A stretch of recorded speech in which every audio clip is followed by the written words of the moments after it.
Well, good afternoon, everybody. We're going to get started. We're going to try to keep this to an hour, so we'll see how we do. I'm typically not good at keeping things brief, but we'll try. I've got a whole lot of questions, and we want to have you have the opportunity to have questions as well. And Shannon, this is your microphone if you wanted to grab that. And we are filming this, so hello to those of you who are watching this later. All right, so we've called this today a conversation on the future of the church, and sort of an extension from what Dr. McMullin spoke about this morning in church, but just to kind of take some of those things a little deeper. We're planning to have 40 minutes of chat here, and then 20 minutes for Q&A at the end. So I won't take any of our time to reintroduce Dr. McMullin, because all of you know who he is. Steve. We'll call him Steve from here on out. Thank you. Who is this doctor? Yeah, thank you. All right, so Steve, this morning you referred to people that are saying, I can't wait till we go back to the way things used to be, way back in the glory days of 2019. Well, and there are a lot of churches, I think, that are hoping for that. Yeah. And that's the scary part of it. Yeah. Yeah. And I've certainly heard a lot of that too, and I've felt some of that too, actually, to be honest. Yeah. The feeling of, won't it be nice when we can get back to doing things the way we used to do them. So I know some churches are starting to scale back some of their online ministry, which I think is a mistake.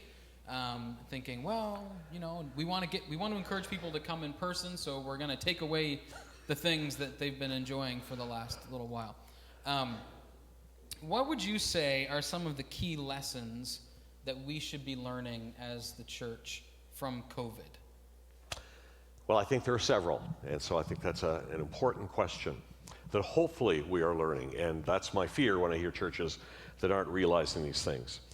I think one of the interesting lessons to me that I think is for the church, that is how well change is accepted when we have to do it.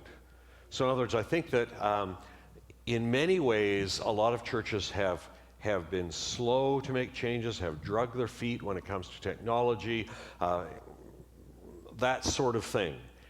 And suddenly in March 2020, the resistance to change disappeared, and people discover that actually making the kinds of changes that many churches had been talking about for probably 5 years but hadn't made, making those changes turned out to be something that was a good thing. So I think that sometimes churches, people, and this is not a church thing. This is a society thing. This is just a human thing.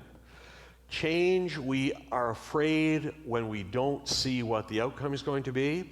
But I think we should realize that faith needs to fit into that somewhere. And I think that maybe that's a lesson we've learned from COVID, that we had to make changes. I mean, we could have just closed down and, that was it. But we knew we had to make changes. We made the changes, and suddenly we discovered, a lot of people like the changes a lot better than they like the way it was before. Mm-hmm. So I think instead of being so afraid of change, certainly we need to be wise about change. We need to think about it carefully. We need to talk to people about change. But we're in a time when we've got to make changes, and I think that COVID has helped us, hopefully. I'm hoping that it has helped us to lower our resistance level when it comes to change. I think a second thing is we discovered the building is not as important as people thought it was. For you people, your building is somewhat newer than some churches. There are some churches that the building is, I remember being, again, this is a focus group, being in a focus group, and this one woman said, this building is my husband. And I didn't understand what she's doing. And then I realized her husband had been for a number of years the chair of the trustees. He had died.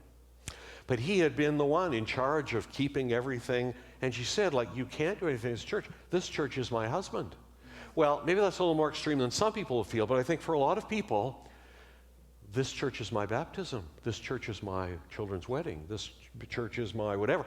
So the building became something that it was never intended to be by the people who first built the buildings. So I'm hoping that we've learned here as well, and in any building, the church is not the building. And, you know, we learned that as children, you know, but nevertheless, we didn't really learn it.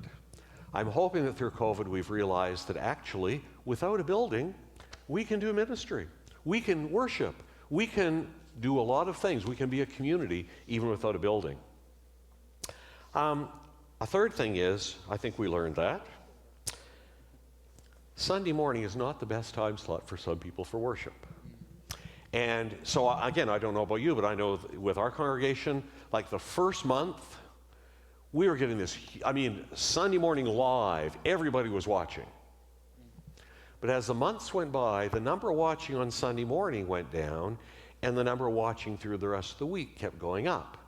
Because for many people, Sunday morning is just not a great time, especially if they just worked a shift overnight, especially, I mean, whatever it may be, or the kids are whatever. So I think we learned that. Forcing people into our little channel may have actually been hurting the church in some ways.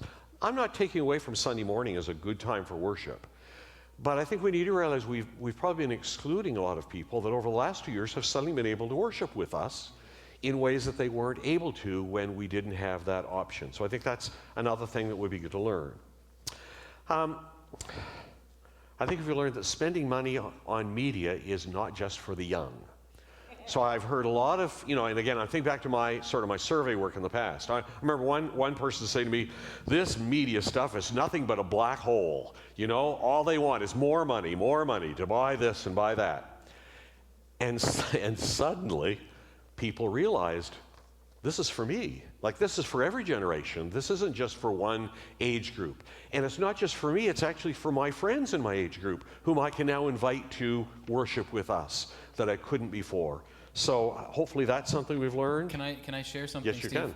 can. We had a lady in our church who passed away last year, but in her 90s, Helen Nichols, some of you know who I'm talking about. And Helen had been she'd sort of been coming to church some, but more shut in than not, along with a couple other ladies in this building that she was living in. And once we started broadcasting, she got an iPad. She got 2 iPads. Yep. And she invited the gals over. Right. And the 3 of them sat in her living room every Sunday, and they had the church at Sanford Hall, they called it. Right. And they watched the service and together. They could have been doing this before the pandemic, but that wasn't an opportunity. That's right. And so they would watch the service and have discussion and then go for lunch. I said, that's a church. Right. I mean, it's fantastic. Yeah, I remember a woman calling me who was 99 and so excited her son had gotten her a tablet. Yeah. And she was watching, not only watching, but again, she was contacting her friends. They were probably younger, or maybe in their 80s. But she was like, suddenly she was in community with people. And again, she hadn't been in community before the pandemic started. Yeah. But suddenly she was able to because we realized that this technology isn't just for people who are 15. Yeah. Yep. I think we learned that we need to take greater responsibility to care for one another too. The pandemic has made care, I want to use the word pastoral care, but I don't mean pastoral care. I mean church, congregational care. I think we've realized how easy it is to feel isolated. And once again, I think before the pandemic, there were lots of people feeling isolated. But when we were in our church community, we didn't feel that. And I think we've probably realized more how much we need that care, which hopefully makes us realize actually there are lots of people that needed that care before the pandemic. And now we understand them more. So I'm hoping that will be something that we've realized. I'm hoping we've realized that programs are not enough for parents of children and youth. I'm not saying programs aren't good, but parents need, again, community. They need more than just programs. So when our programs stopped, or when we had to reconfigure them in an online format, I think in many ways churches hopefully have realized that actually in this day and age with the challenges of raising a family in a secular environment, probably just a Sunday morning program is not quite doing it. That we've got to find ways to make sure people are connected in community, in groups, in whatever, however that we do it in various congregations. So those are a few things. Oh, good. Yeah, I'm sure we could think about lots of other lessons as well. But moving on. Okay, I'm going to throw out some words here. Oh dear. This is not a quiz to see how much you know about these things. Oh dear. But here we go. Blockchain, NFT, metaverse, augmented reality, AI, Web 3.0. All right. Everything I just read is stuff that is coming and is already here. Well, it's already here. That's right. Yeah. Yeah, and a lot of them are things that we really, I can't even get my head around half of this stuff, and I'm a young man who is very technically inclined, and a lot of it's very scary, overwhelming, the thought of what on earth is the world coming to, where we're going to be living half our lives in the metaverse and all this sort of stuff. But my kids' generation already is becoming familiar with these things and will be fully comfortable in that space. So in the same way that churches have adapted to smartphones and YouTube and social media and live streaming, should churches be venturing into this new and uncharted frontier of Web 3.0 and all that's included in that? And if so, how do you see the church most effectively leveraging digital media and platforms for fulfilling our mission? All right. Okay, so I'm going to begin in a different way than probably you expect. Okay. So, and if you were in my class, this is how we would begin to talk about digital media. I'm going to think about two congregations that I studied who were very different. So let's start with congregation number one. Congregation number one is in a large U.S. city of about 2 million people, the name of which you would recognize immediately, but I'm not going to tell you. And I actually chose this congregation because they had, in my opinion, again, this has been about 8 years ago now, the best website I'd ever seen for a church. That attracted me to it, and I wanted to find out more about this congregation. So when I went to visit with them, I met with the pastor first, and I was quite interested in how they were involved with technology because they had such an amazing website. And he informed me that they were a no screens congregation. No screens. So they did not, the only technology, I went to a worship service, the only technology that was there was one microphone. They had no screens. They checked cell phones at the door. No screens, okay? I was a little disappointed at this when he told me this, until I went to the worship service, and there it was, no screens.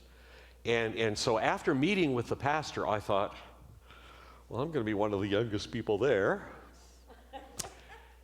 And I looked around at a congregation of 20s and 30-somethings. And I thought, what's going on here?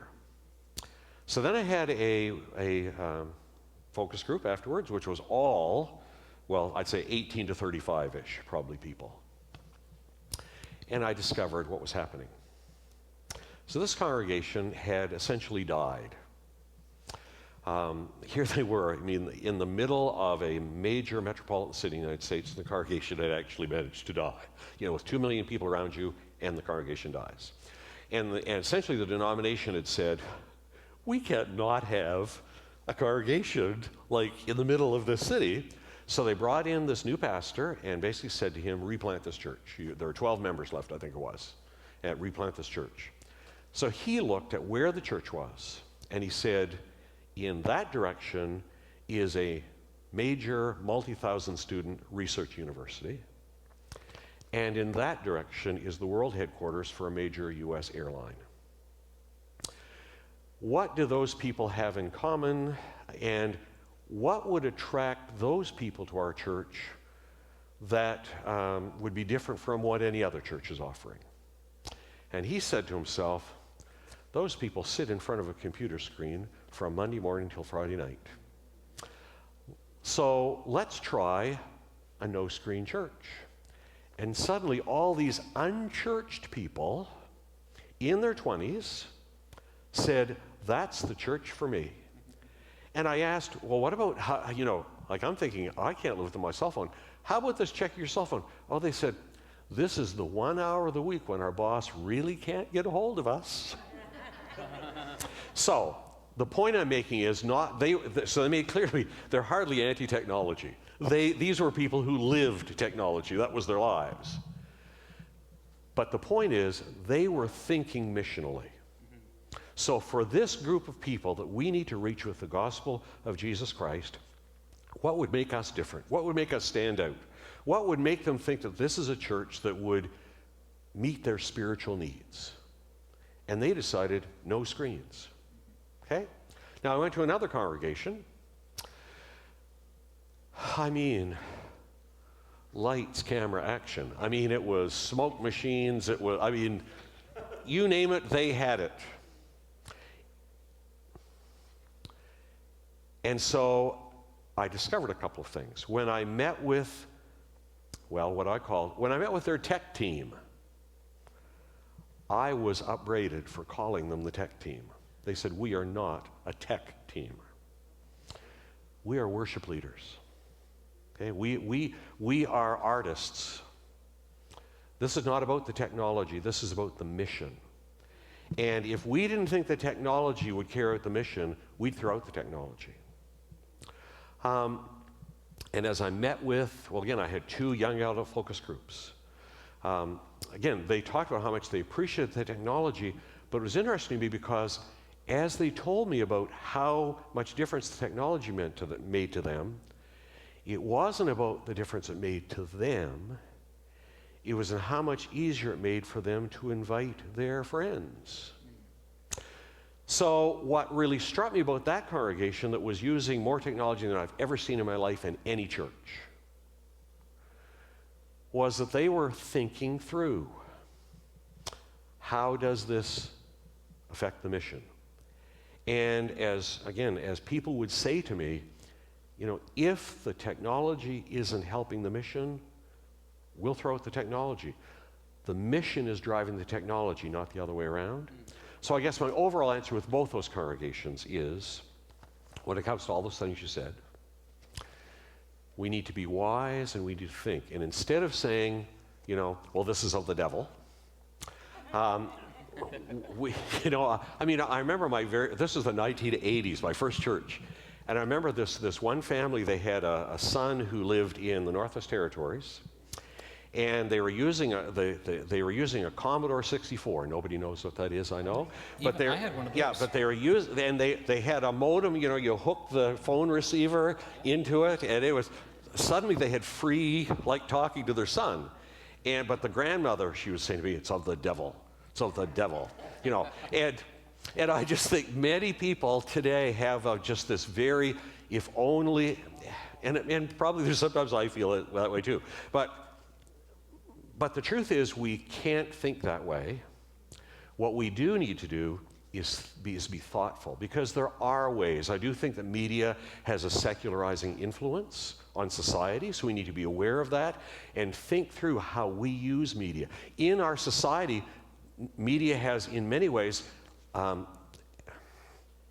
hastened or magnified the individualization. I think in churches we need to think through, because I think we can think about ways to not have that happen in churches. So I think with all this stuff, I don't know. This stuff is all here. Some of it I don't know how long it's going to last. Anyways. But at least in its present form. But it's going to keep developing. And I keep saying, because I really believe it, we're not even halfway through this digital revolution. I think some people think, well, now that we've got the internet, surely it's over now. But I don't think we've any idea what's ahead. And that's okay, because God has an idea of what's ahead. Okay? So our faith is not in us. If it were, we'd be sunk. But as long as we keep our faith in God, we will be able to address all of these different technologies as they come and figure out, yes, are there ways we can use them for the mission? But I think even more importantly, perhaps, to think about how we understand these technologies and how it's affecting the spirituality, the spiritual lives of people, in the church and outside of the church, so that we're able to respond. People who are, well, I think it's true of people in the church too. In fact, I've even done a survey, I guess, that shows this. But I think people outside the church are actually quite scared of technology too. Like, it's not as if we in the church are somehow against technology, and those people out there, they just love every new thing that comes along. The truth is, people in our society, many people, are bewildered. The church has actually, when the pandemic hit, Right. the church in many cases led the way. Exactly. For organizations and businesses and whatnot on how to utilize live streaming and whatnot. Yep. Because, again, you said the necessity of it. We had to make the change, so we did.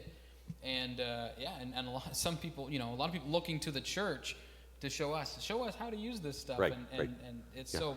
It's quite funny. I mean, if you look back to some of the things I have written maybe 10 years ago now, I was really pleading, saying, there are areas where the church could actually get out in front here.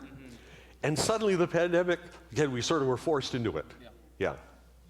One thing that I think about when I'm thinking about, especially this, Web 3.0 and virtual reality, I think, like it or not, it's coming. Like you say, it's here. Yep. I think we're going to see over the next couple of, I'm not good at, predicting things, but I do think over the next couple of Christmases, you're going to start seeing everybody getting VR headsets for Christmas presents. Oh, yeah. And instead of going to Zoom meetings, you're going to go to VR meetings. And instead of watching church on a flat screen in your living room, you're going to put on your VR headset and immerse yourself in a virtual church experience. I think it's already starting to happen, and some churches are doing that. And I think one of the things that people think about when they think that, the technology is disconnecting us from reality. But for a lot of young people, and not just young people, but people that are really into this sort of thing, those experiences, those relational connections that they make in those spaces are as real and sometimes more meaningful to them than their real life relationships. So I think we can't discount that, and we have to recognize that just as God, we've recognized as a church that God is in our homes, and you don't have to be in the building. You can be in your living room watching the screen, and you're equally engaged in the worship service as with the people in the building. That God is in those places, right? God is in the internet. He's there. He's in virtual reality. God's everywhere. And so if that's to me, it's like a mission field. That it's like a new frontier of missions that the church needs to be aware of. And I'm not saying that necessarily that's where Immanuel needs to go. That's something that we as a church have to figure out. But I do think we have to be aware that it is a mission field in the same way that we recognize that social media is a mission field, right? Yeah. Facebook is a mission field. And VR and stuff, that's a mission field of the future. Yeah. All right. As you're talking, I just was thinking of a number of things. I'll just say, the whole virtual reality thing, once again, I think we need to think clearly and really be careful we don't just start out by saying, this is a mess. I think of, and this is old news now, but Second Life, I don't know if you're familiar with that. That was around probably, again, 10, 12 years ago. And a lot of people were, oh my goodness, this is terrible, and people are living a second life and so on. And again, I think there were, for some people, very unhealthy things that were part of it. But I learned a couple of things. One was how freeing that was for many people who were disabled, and also for people who felt they were victims of prejudice. That in Second Life, they could find out what it was like to not be, and not have those things, those barriers in their lives. And so that changed my thinking a little bit. And then the second church that I mentioned before, I discovered that they actually had a site on Second Life. They had a church. So people, and again, you probably know it, but Second Life, I don't know if you're still around now, maybe it is, but anyways, but Second Life, because I did go in for, 6 months or so, just as part of my research. So I had an avatar, and you move your avatar. So I would go to church, you'd go to church. It would say church will start at such and such a time. And so you go in and you sit in your seat, and people come in and sit beside you. Now, avatars come in and sit beside your avatar, which is, again, where this goes, because you start, so you can talk to these people before the service starts and find out where they're from and who they are and so on. And yet you have no idea if they're really being truthful with you or not, but anyway, so this church was having a church on Second Life. And I was quite interested because their worship team played regularly on Second Life in their service. And I said to them, I said, well, like, you're just avatars on there, and you don't know who the people are. And then he said, we have basically a following. And he said, we're having a concert next month. And he said, we've invited all these people to come. And he said, they're already confirming that they're coming. Like, they're coming from all over North America to actually meet in person the people that they've been worshiping with. Now, again, I'm not saying that was good, bad, or ugly. I'm just saying it was interesting to me and surprising that here was a church who had thought, okay, here are these people, whoever they are, nobody's reaching them. Why don't we? And I guess that's what I hope when it comes to all this stuff you've mentioned, that we'll just realize, well, it's here, and us standing for or against it is not going to make any difference of whether it's here. Right. So, knowing it's here, how can we be effective with the gospel? How can we carry out our mission? Yeah, exactly. All right, well, we could keep talking about that all day, but let's move on. My questions are okay, no. Here we go. Yeah.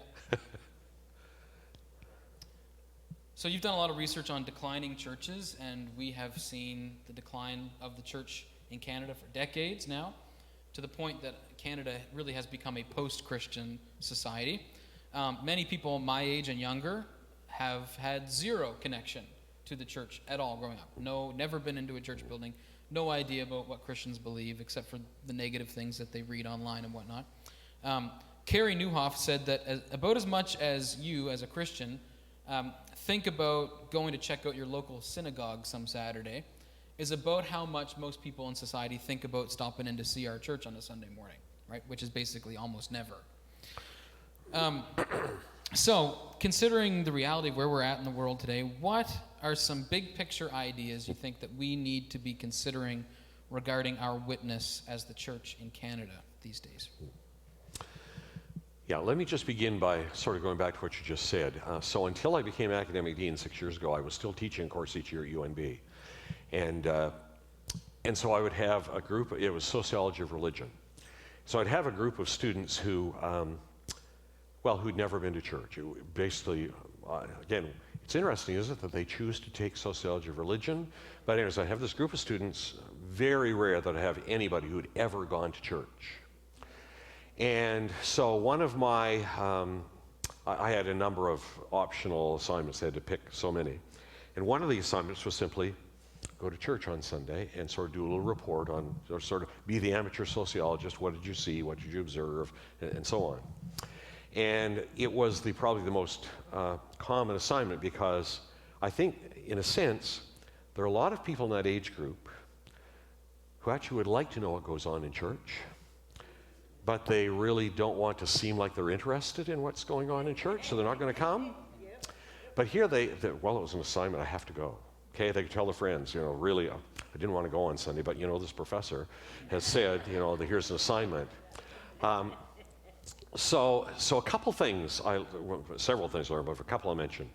The first is, it was interesting, it was very rare that any of them would go alone. And who would they ask to go with them? In almost all cases, now unless they weren't living, in almost all cases, their grandparents. Not parents. But they would call up a grandparent and say, maybe they'd say, can I go to church with you? Or they'd say, I'm going to such a church, would you come with me? So that was fascinating to me, that there's a generation skip there, in a sense, that I think we need to listen to. So they would go, and the second thing they would say was, it was nothing like they expected.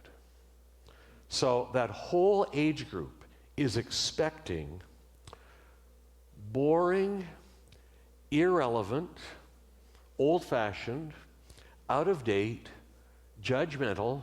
That's what they're expecting. And I'd get these reports back. I really liked it. The music was really good. People were friendly. They seemed to love each other. So we have a problem that it isn't that we're all bad in here. It's that's the word on the street. People have a very, and I mean, I'm not saying there are churches that are boring and irrelevant and dull and all those things, but somehow we've got a whole generation of people that think that's Christianity. Yeah, and so we've got to find ways to, so again, here we are online. That may be one of the means that we can use now. I'm not sure.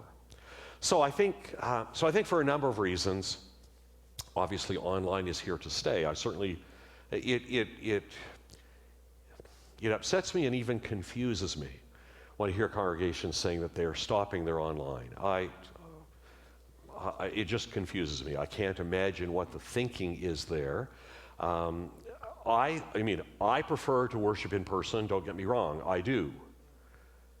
But first of all, think of the people that actually can't worship in person. Why would we not care about them, if nothing else? And secondly, there are people who are going to want to watch online before they ever come in person. Yeah, the online service is the new front door of the church. That's exactly right. And without fail, we've had a ton of new people in our church over the last couple of months. Yeah. Since we kind of reopened again fully. And without fail, every single person that has come has said, we've been watching online for a while first. Right. Felt comfortable and, got a sense of what the church was and like. And that's not going to change. And now here we are. That's not going to change. And a lot of young families. Yeah. Yeah. Yeah. So it's interesting. Yeah. To go in an entirely different direction, I think that through the 20th century, there was a way to do church. So I could go to a Baptist church anywhere. There was the blue Baptist hymnal. There was the organ at the front. The pulpit. You don't even have a pulpit here. What's wrong with this church? I know. Can you believe it? mean, but the we sold the organ too. The 19th century pulpit chairs and railings, and I mean, it was, I could go to any church, certainly any Baptist church, and I knew I would fit right in because there it was. That wasn't too bad. In fact, it was probably even fairly good in a time when the values and beliefs of society overlapped probably 80% with the values and beliefs of the church. So when anybody decided, I'm going to church this week, they expected a certain thing. They knew that they were going to sing hymns. They might not understand what any of those words meant, but nevertheless, they knew that was a church thing, and they knew that that's just part of it. Well, today it's the opposite. Today, probably 80% is different between the church and society. So somebody walks in, and again, they're probably going to do it online first, but just think, and I'll say your congregation will be better than 9% in terms of this, but think of the average person, 25 years old, who's never been in a church, walking into a fairly traditional church service. I mean, the only word I can think of is weird. Like they're going to come in and think, what is this? Like what is going on here? Certainly this has nothing to do with my life. So I think a couple of things. I think we're never, I say never. I think in the foreseeable future, we are not going to go back to there's the Baptist way to do church. I hope not. I think instead, we're going to find that the churches will be networked, and even that word I'm a little scared to use a little bit, but churches, our connection with one another will be in the sense of what is your part in carrying out the mission, and what is our part in carrying out the mission? Mm-hmm. What are the gifts that you have in your congregation? What are the resources you have in your congregation? What are the gifts we have in ours? What are the resources we have? And how are we going to, again, cooperate's not a strong enough word, but how are we going to prayerfully, in a godly way, work so that we are both more effective than either of us would be if we try to do things that the other church could really, has the people, has the resources to do in a better way. So I think we're already seeing this. And again, I'm not a prophet. It may not come to pass like this at all. But I just, as I look at what's happening, I see on the one hand what I'll call niche churches who have tremendous ability to do something, but not a lot of other things. And I think those are going to be very good and effective churches for reaching certain groups of people. At the same time, I think they're going to be, and I don't know what the word is, sort of regional churches or comprehensive churches, or maybe even supporting churches. There are going to be congregations, I think, that do have a variety of resources and gifts and skills in them. Vincent would call them lighthouse churches. Exactly. Good. Yeah. So I think that's a really good point. So I think that's the direction that I see coming, where so some churches, including yours probably, will need to be thinking, we need to be of help and resource to some other congregations. There are other congregations that need to say, we can't do 100 things. In fact, we can't do 10 things. But we can do 3 things really well with the people that are here. And so we need to start doing those 3 things really well. And that may mean not doing Sunday morning at all, like traditionally Sunday morning was done. May not even be on Sunday morning. Who knows? That's wow, pretty general. A lot of good stuff there. I didn't get to any of my other questions, but we've been 40 minutes. Oh my goodness. So you must have talked too much. So I want to give you guys the chance to ask questions, and if there's dead air, then I will go back to my list of questions. But anyone at all, do you have a question for Steve? Okay, you got to use the microphone because we're recording and we want people online to hear. It's irrelevant. Did somebody give you lunch? Oh, yes. Yeah. Yes, I have been well fed, Good but job, thank Nova. you. I appreciate your concern. Yeah. Baptists and their food. Look, I always say, when people say you Baptists like to eat, I say yes, and so does everybody else. We just like to eat together. That's very true. Question. Howard's got a question. Wait for the microphone. Wait for the microphone. This is not an up-to-date question, but one that's often entered my mind. Unchurched people of the generations that are just behind us, when they watch, when you use the word church or church building with them, they see a movie. Yeah. That's the only place they've ever seen church. Yeah. And every church movie out there is not Right. a worship area like this. Right. So does that church area plant a fear with them? Or is that what they're expecting when they go to church? Or is that like a make-believe movie? No, I think you're exactly right. I think that the media, again, be careful here. I'm not going to be the media basher here, so I'm not saying the media is all bad. I think the truth is many in the media don't understand church either. So that's part of the problem. So let me give you an example, because this is way back. Goodness, this is when I was in Woodstock. 30 years ago, probably, I got a phone call one afternoon from CBC asking if they'd come and interview me. And I said yes. But when she arrived with her camera and her microphone and so on, I said, now before we begin, I need to ask you a question. I said, how much do you know about church?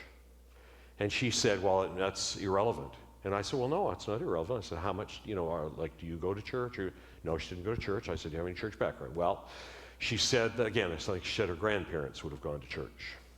And I said, let me ask you a question. I said, if you were going to interview somebody at the legislature, would you think it'd be important to know something about the legislature? Well, yes. So I said, you're about to ask me some questions here and you know nothing about church. So I said, would you mind if we just took a half an hour and talked about church? So she did, and she listened to me, and basically a half hour later she said, I didn't realize any of these things. So I think it's not just that the media portrays the church in a bad way. I think the media doesn't know what church is. Right. So as I say, it's not just a matter of blaming the media. It's that it's a symptom of our society that people around us don't know that actually there's some life and some joy and some love. I remember, one student in my class who was an atheist in that one of those sociology religion classes.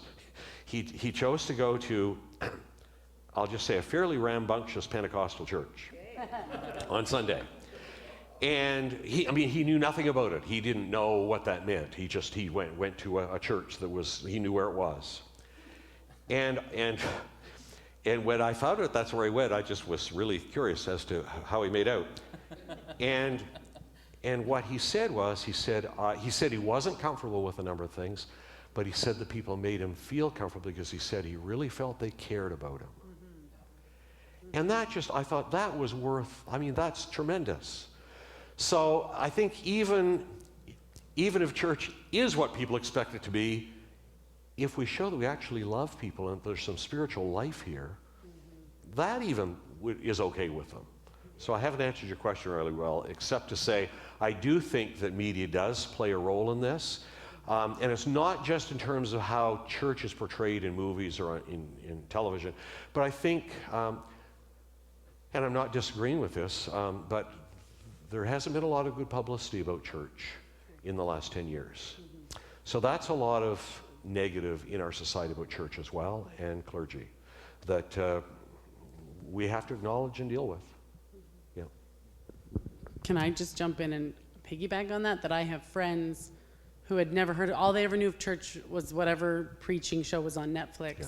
And a lady and I, friends of ours, we're Christians and they aren't, in our little group, and we just said, well, let's have a potluck at my place, and they didn't even understand potluck. Right. Like, that's not even a church word, but that's a right. church thing, and they just it's just they didn't know. Right. There just is ignorance in that space. Yep. Yeah. So, yeah, we got to fight that.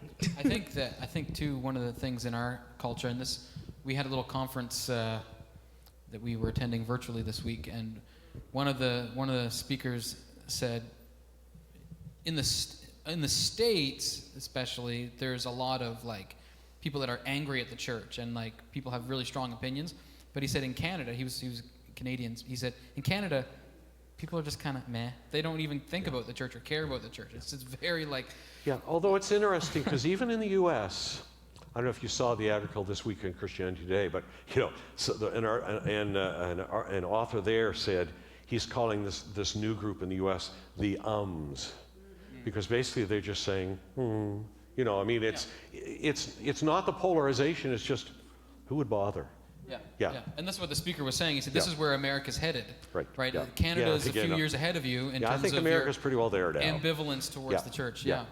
Although I just want to say one other thing, though, about people who don't go to church, because study came out, again, now it's probably been more than 10 years ago, in the U.S., and I don't think it's different in Canada, but a study came out in the U.S., that I thought was fascinating, that studied people who had left church, the dones, as we call them, the people who were done with church. And they discovered people who have left church in the U.S. said they prayed more and read the Bible more than people who go to church every week. So just hear that. A lot of people have left church because they don't like church, not because they're not still interested in God. So that's a hard thing. Yeah. I think Norm's got a question. So I'm asking this. I was asked this question this morning, and someone here will recognize it when I say it. A couple of us here, three of us, I guess, at least, maybe more, are in a old men's Bible study that meets at 7:30 on Friday morning, and I've only been going a few years, but some of them, it started 30 or 40 years ago apparently, and some of them have been going that long. And so they were young men when they started. So the question I think was, is this still valuable? And it's interdenominational and it's community among those folks. Is it still valuable, or is it you talked about hindrances this morning, is it a hindrance to, maybe what we should be doing, if that's not what we should be doing, or what would you say? If it's community, if it's studying God's Word, that sounds good to me. If it is keeping you from doing something else, then maybe I'd stop and think about it. Because I think community and studying God's Word should actually make us want to think outwardly. So again, with your group, again, this is way off topic, but I think back to years ago, I passed out to Sunday school teachers back in the Sunday schools today. I passed out a sheet of paper and I said to the teachers, I want you to just write down what is your purpose, your mission for the coming year, and how does it relate to evangelism? And so people started thinking, and maybe a few started writing, and one woman spoke up who taught a youth class and said, there's really nothing that I can put down here. She said, all of the kids in my class have already become Christians. And so I just didn't say anything for a few minutes, or a few seconds, probably maybe 10, 15 seconds. And then she said, oh, I think I see what you mean. And she realized that if she had a class that was all Christians, then they should be talking about witness. They should be thinking about how they could start to reach out to other people. So I guess that's the only thing I would say is I think community is essential. I think that studying the Bible together is essential.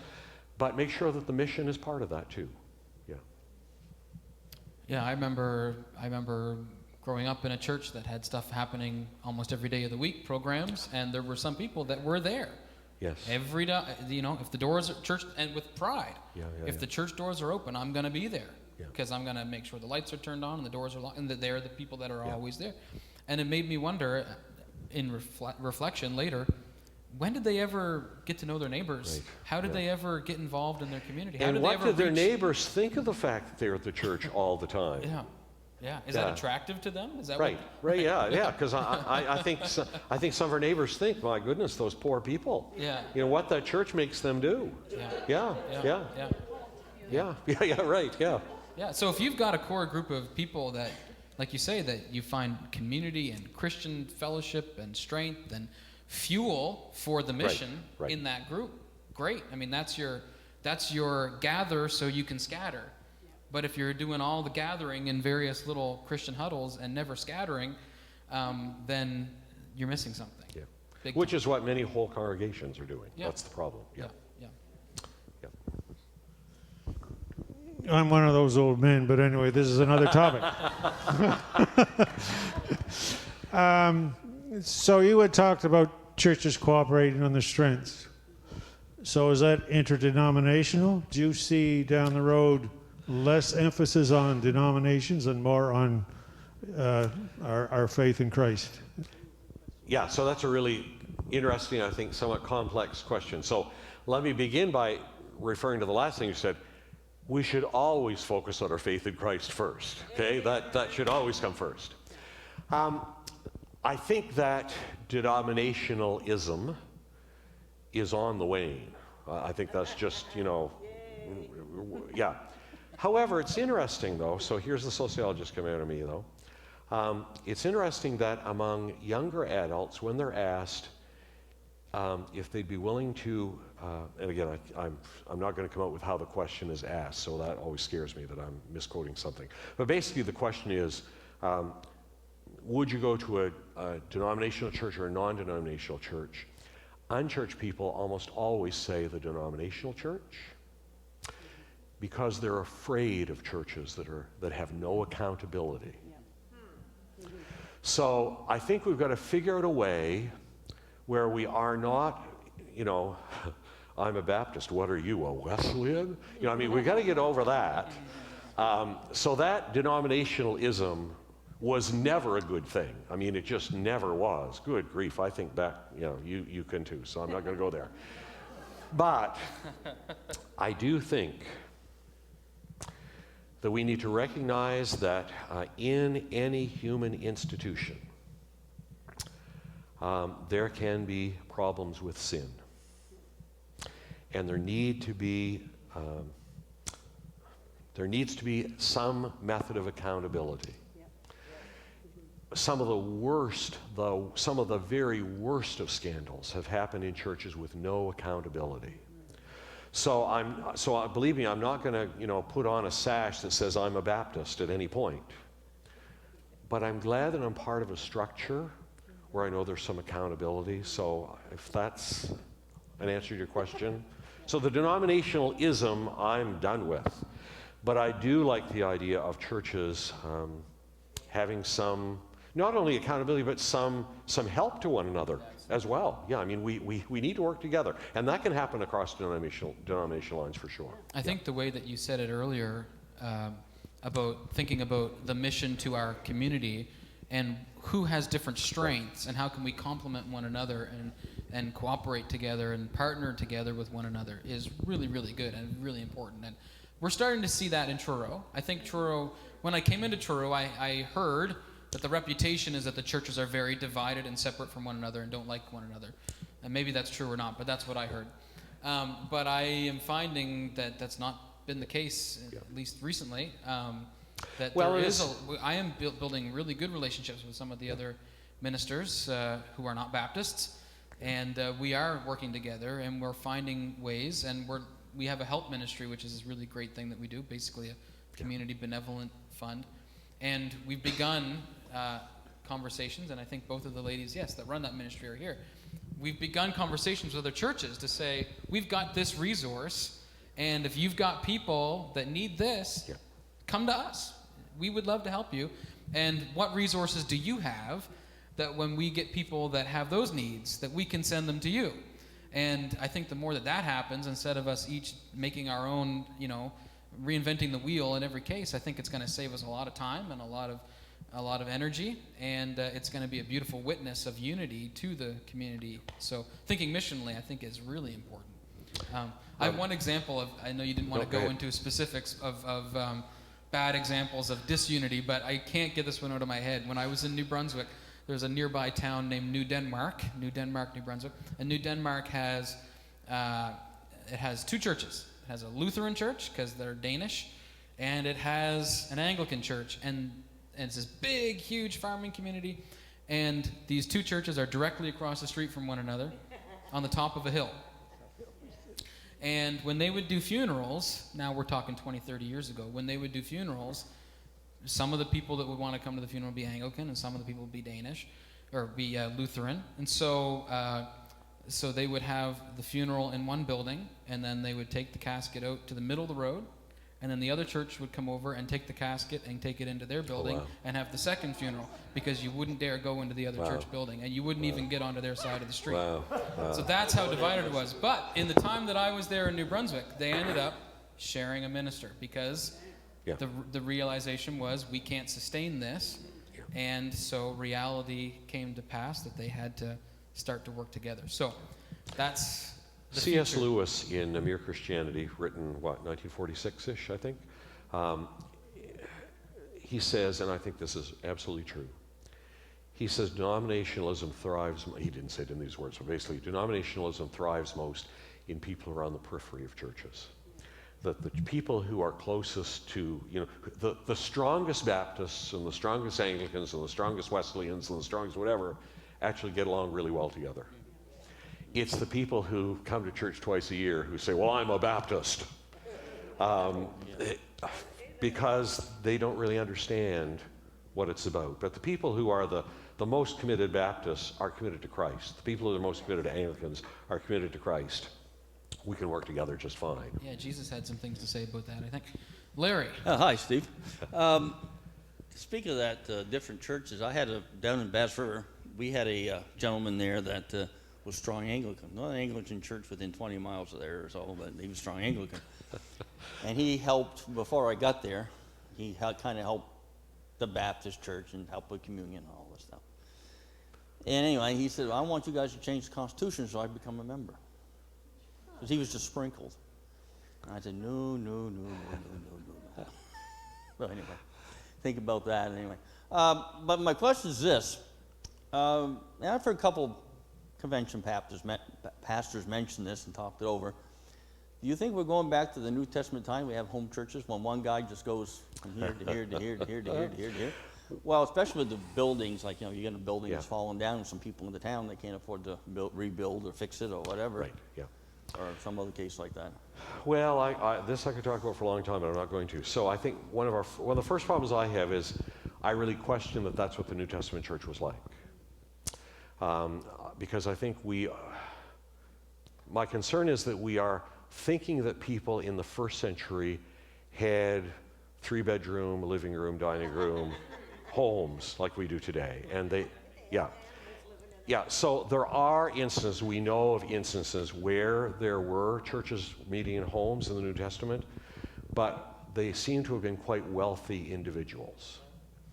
Again, a book came out, and I should have the title, but I don't. I can't think of it. But really, the best study, the most comprehensive study I think that's been done ever, came out maybe 10, 15 years ago, and basically said, actually, all the evidence is that those early churches did meet together in larger groups. Because there were not that many homes. And if they did meet in a home, it was, again, the wealthy person who had room for a lot of people in their homes. So I think house churches are interesting, and so I'm not in any way saying, so therefore don't have house churches. What I'm saying is this, that we need to be careful about saying, well, this is the way it was in the New Testament church, because I don't think that's even relevant. I think because we don't live in the first century. Yeah.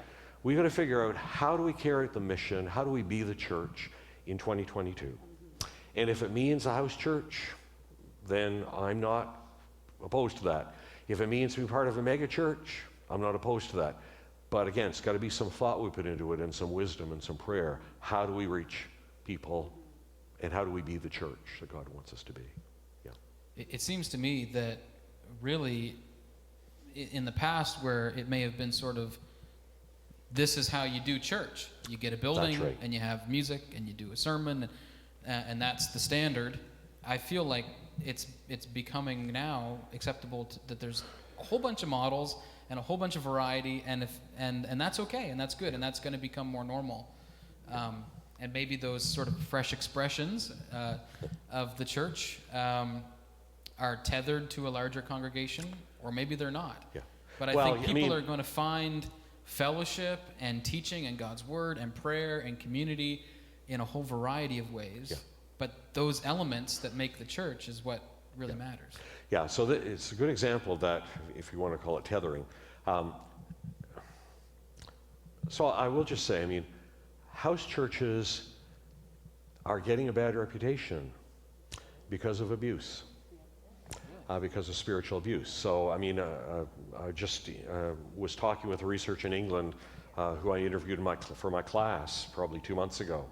And, basically this is, they're finding that the rate of spiritual abuse in house churches is very high, which is nothing about something wrong with house churches. What it is a disgruntled person who says, I'm going to start my own church. And they get together, and suddenly it becomes a very abusive thing. So the problem is not with house churches, but the problem is, again, to use your term, there's no tethering there. There's no accountability. Yeah. So those things all need to be thought through. Yeah. Yeah, that's a good word. Yeah, we've seen some of that here lately, actually. All right. Any other questions? Yes, Rich. Two things. One, resistance to change, you mentioned. When we did the Refresh program on our sanctuary and we took out the pews, I thought there'd be a great uproar from a lot of us old people, but I was amazed how that change went through so smoothly and that people were accepting of it, and they can look around now and they say, yeah, that was wonderful. The second thing is we haven't seen some of our old members and old people from way back for 2 years. They haven't been here. And apparently they must be supporting, most of them must be supporting the church financially, because I was quite amazed at the few people we had coming during the COVID that we ended up last year with a small surplus. But what is going to bring those people back to us in person? Yeah. So the answer is, some of them it might be nothing. Some people might be saying, I really prefer this. And there are a variety of reasons for that. It could be everything from, for some people, mobility issues, to other people who feel that they don't fit for some reason. So there may be some people that There'll need to be some work to build bridges. I mean, some people, I think, are just still scared. They think the next wave is going to come next week. I'm just going to go back to church, and then it'll be the next wave. So I think some people, it's just going to take some time for that to happen. Probably in some cases, we're going to have to do some reaching out to people too, to listen to them, not just to go and say, we'd like you back, but to go and say, how are you doing? And are you okay? And what do you think about coming to church on Sunday? So really hearing from them and finding out what's going on. I want to go back to the first thing you said, though, too, and that is about older people not accepting change. I rarely find that, is what I'll say. It's my age group that are the problem. Notice I just said I wasn't an older person, didn't I? But it's that baby boomer group, I think, that are the most resistant to change, because after all, we're the majority. We're the big group. People should do things our way. I think that many times people are, well, again, I just think of an example. Again, church I was surveying, and as people were filling out the survey, clearly there was one woman who was miffed. Is that a word that's used here? Miffed? The whole idea, she didn't like. And so when she passed in her survey, she went over and sat, and this was a woman who had no children. She went over and sat down by a friend of hers, and I'm guessing both of them were in their 80s probably. She sat by a friend of hers and made a comment to her about, this, change, whatever. And her friend looked at her and basically said, I know you don't agree with me, but she said, I care about my granddaughter, and I'll do anything if it means my granddaughter will still be coming to church with me. I think a lot of people who are older, what I said before about people wanting their grandparents to come to church?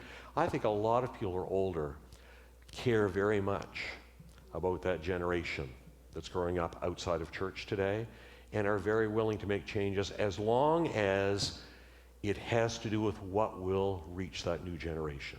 If it's just about change for the sake of changing things, they should be against it. But if it's change that's going to help the church to be intergenerational, I guess I find most older people are pretty willing to support that. Yeah. And I think this place looks great, and look at what you can do with this room now. I mean, anyway. So. Can I jump in again, because I'm holding the mic?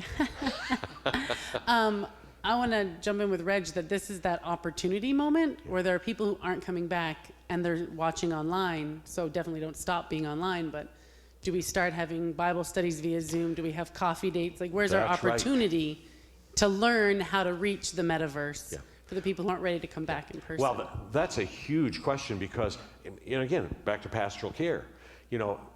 One of the issues that we have in our congregation, I don't know if you do, but suddenly we have family members who've moved across Canada and the world who've decided they still want to be part of Rivercross. Mm-hmm.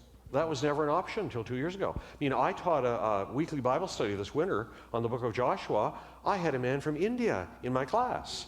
How cool is that? I'll just say, not only in terms of the distance, but in terms of me teaching something and then people going into breakout groups online on Zoom and having this entirely different cultural understanding spoken into that, which we need to hear as immigrants are coming to Canada, and we don't understand why they don't understand.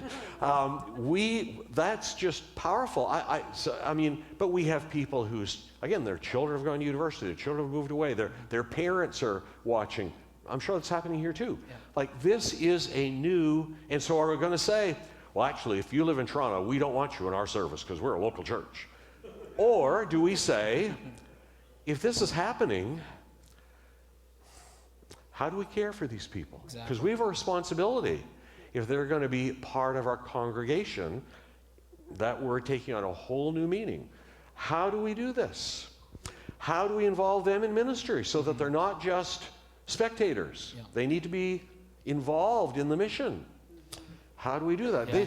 Again, it's mind-boggling, but it's exciting. Yeah, those are exactly the sorts of questions that we are starting to ask now around our leadership circles, because we're realizing discipleship doesn't just happen in the flesh anymore. And we have a whole bunch of people that are faithfully watching every week that have never been here and will never be here in person, likely. But like, they need pastoral care, they need discipleship, they need serving opportunities. So what does that look like in a digital environment? Well, we've got to figure that out and make those available. So we're starting to have those conversations. And I would say one more thought, and that is, there was a song in the 70s, probably most of you know it, Easy Like Sunday Morning, right? Easy like Sunday morning. And I think for a lot of people that grew up going to church, myself included, that song doesn't make any sense.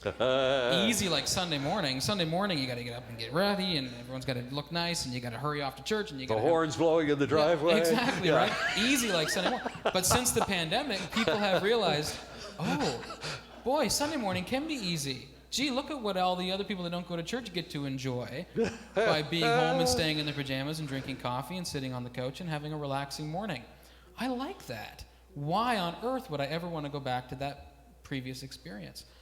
And so we may look at that and go, oh, well, you should make the sacrifice. But maybe what if it's okay? What if maybe it's better for them? And I've talked to people in our church that if they said, we're not sure we're ever going to come back, but they watch every week. And because they just like it so much better for them. So then the question is, okay, so maybe they're not really going to be here on Sundays ever or rarely. How do we make sure that they don't feel like a second-class citizen? And again, how are they part of the community? Exactly. How do we engage them in community? How do we engage them in serving and all the elements of a discipleship journey, even though they don't attend physically on Sunday morning? So those are because the truth is, the new questions. for some people, Sunday morning is awful. Like I think back with embarrassment. My first church, I had a man, he was a deacon, he was the Sunday school superintendent, and he sang in the choir. And he was a farmer who drove school bus, and on the weekend drove transport. But he always got home Sunday morning, somewhere around 5:30, he would get back. He would sleep for 2 hours or whatever, come to church, lead the Sunday school, sing in the choir, and I can still see him in my mind. It's just this horror. The choir would go down and sit in the front rows after they sang, and I'd see him there. And I just wanted to sometimes just say, go home and go to bed. It couldn't have been a worse time for him to have church. But bless him, he came. But I don't think he really got anything out of it, is what I would say. I mean, everyone else maybe was encouraged by his commitment. So I don't think we need to push people. Well, I guess I want to say two things. First of all, I think we don't want to seem so cultish that we say, everyone has to be a clone here, you have to do it our way. Mm-hmm. But on the other hand, perhaps we also need to say, so why are you more comfortable at home? Yeah. Are there some things that perhaps we could do differently that might make it easier? Or if that's the right word, easier is not the right word. Well, there. Well, I don't know about that. I remember going through quite a row at our church over whether people could wear a baseball cap, so I don't know. All right, Brenda, we're starting to run out of time, but I want to keep going. You said in the pandemic that we have realized how isolated people are feeling, and so now as we are, moving on, and people are starting to re-engage with community, and if people aren't coming to churches, where are they finding this community in our communities? And are there opportunities or cautions for us as Christians engaging in those communities, in our communities, if you understand what I'm saying? Yeah. So I think, first of all, my thinking is that a lot of people actually were never in community. So I think we in the church were in community, and so we didn't realize. I think there were a lot of lonely people around us. And so what happened in the pandemic is we found that we were lonely too. And actually, that's just the way a lot of people outside of church have been feeling anyways. Now, I'm not saying everybody outside church is lonely, don't get me wrong.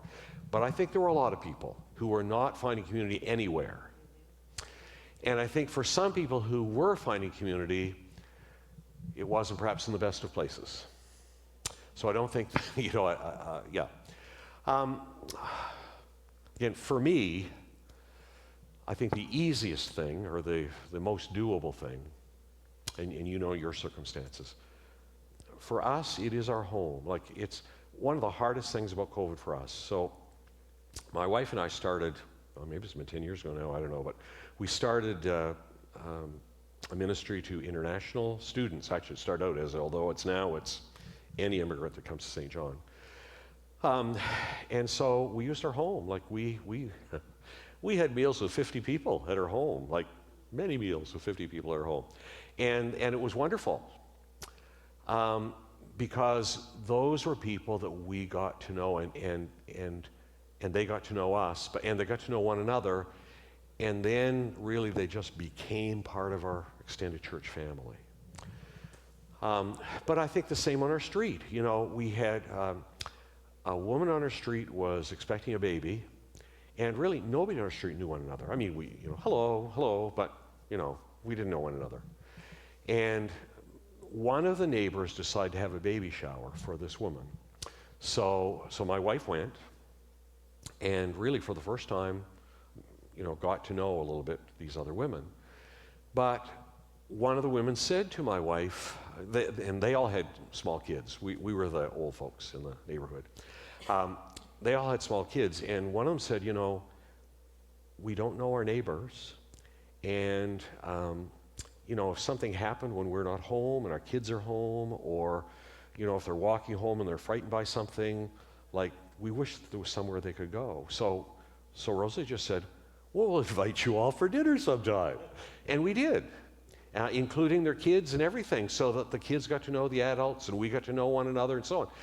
And again, I just think, how simple was that in terms of just helping?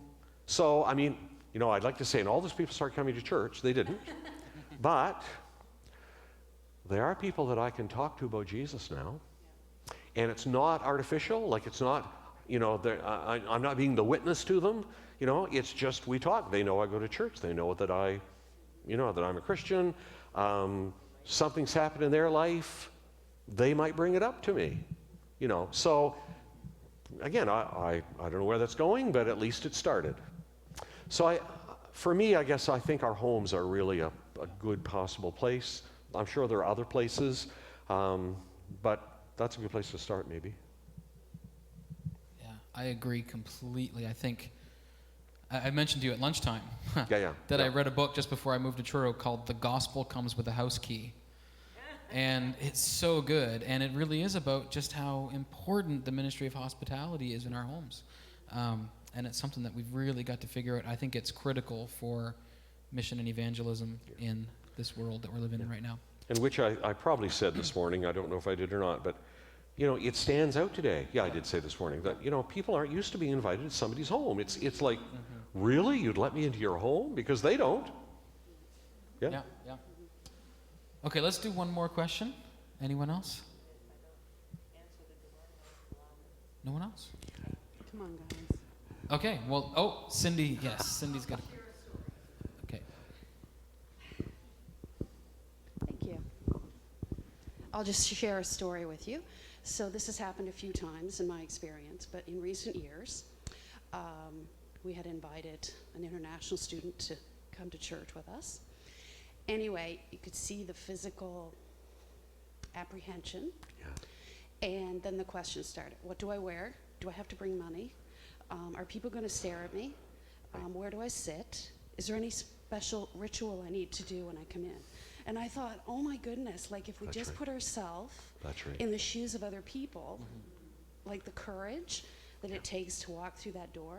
Yeah. And I mean, it was a great opportunity to discuss how it really doesn't, matter what you wear.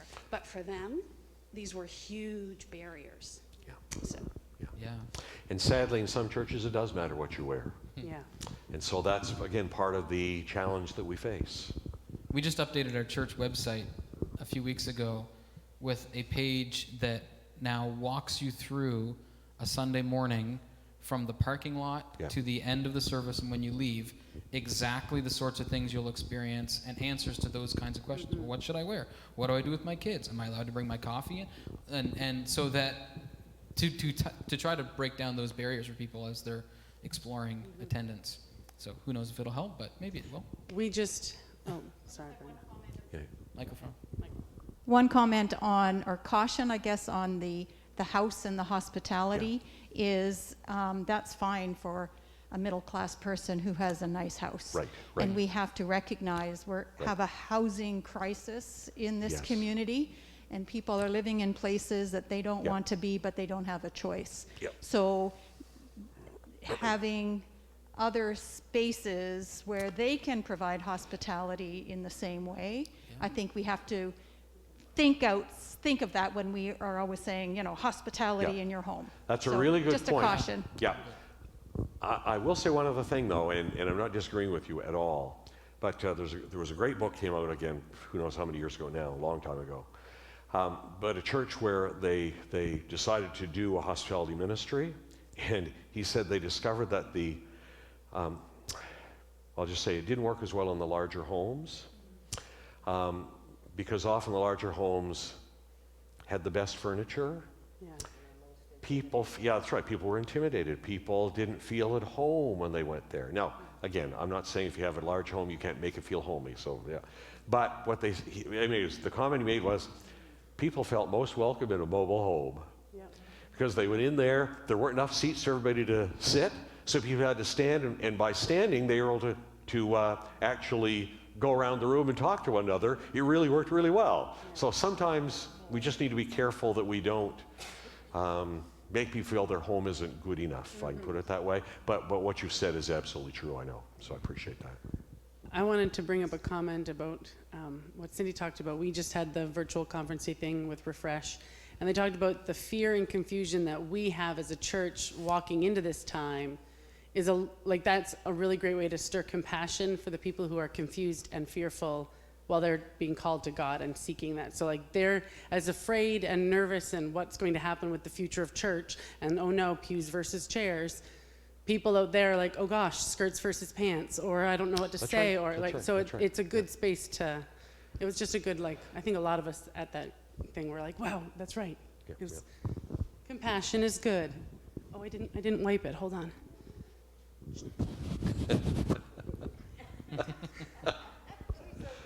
Just to follow up on what you and Cindy both said, a few years ago when we were doing Alpha, and I guess you'd say a young mom came, and there's a week in Alpha where you invite people to come and check out church. So she said, well, I could never come to church. I don't have any white gloves. Because the last time she'd been in church was on an Easter Sunday when she was 8 years old, and everybody, all the women wore white gloves. And so.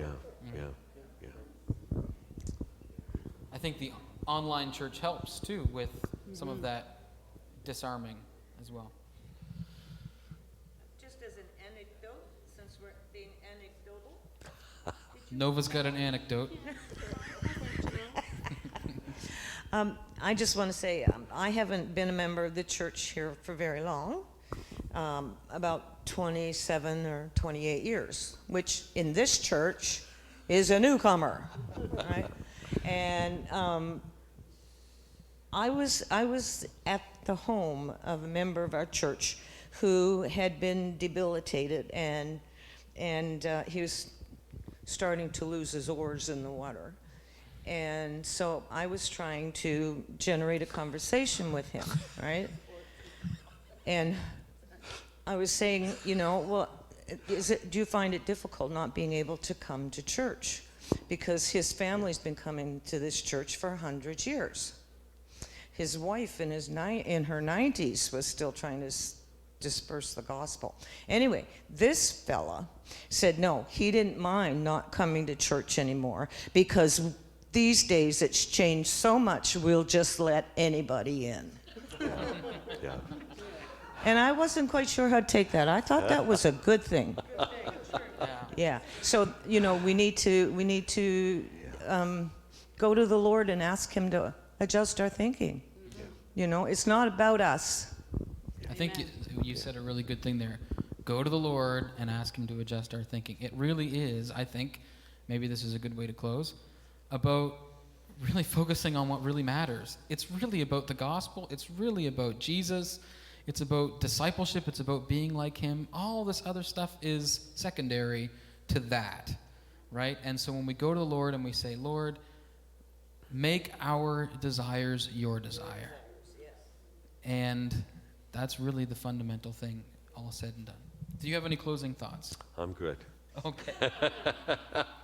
Well, I would like us to pray. Norm, maybe could you come and lead us in prayer from up front here, and specifically pray for Stephen and for his ministry with Acadia, if you don't mind doing that. I think you've got some experience with prayer. He's one of those families. Thank you, Pastor, and I really appreciate Stephen's ministry today. Thank you so much. Maybe after the prayer we can, give him a little appreciation, but let's pray first. Dear God, we just thank you for this day, this time to worship together, and not only was the hour this morning worshipful, but this has been worshipful as well, as we think about how great you are and how great your mission is, and how you want us to invite us to be part of that, to bring people to just know that Jesus loves them and that they can be part of his family. So Lord, I thank you for Stephen McMullin, and I pray that you'll bless him as he, I think, drives along to Wolfville now to sing. Well, okay. Wolfville. Sorry. That's what I thought. I have some insight here. Drives along to Wolfville to perhaps do classes tomorrow or whatever it may be in relation to Acadia Divinity College. Bless him in that ministry. Bless him as he motivates younger, or not just younger, but the folks in his classes and the folks he meets in engagements like this one today, to help us to think clearly about how we can be on mission for you together, and make changes, whatever changes need to be made, and retain what needs to be retained, Lord, which mainly is the message that Jesus is Lord. He loves us and wants us to be in his family. So thank you, Lord Jesus, that you lived and died and rose again for us and for the world. And may we bring that message to those around us. We pray in Jesus' name. Amen. Amen. Amen. Thank you, Dr. McMullin, for this today. So good. So good. Great to be here. Yeah. God bless you.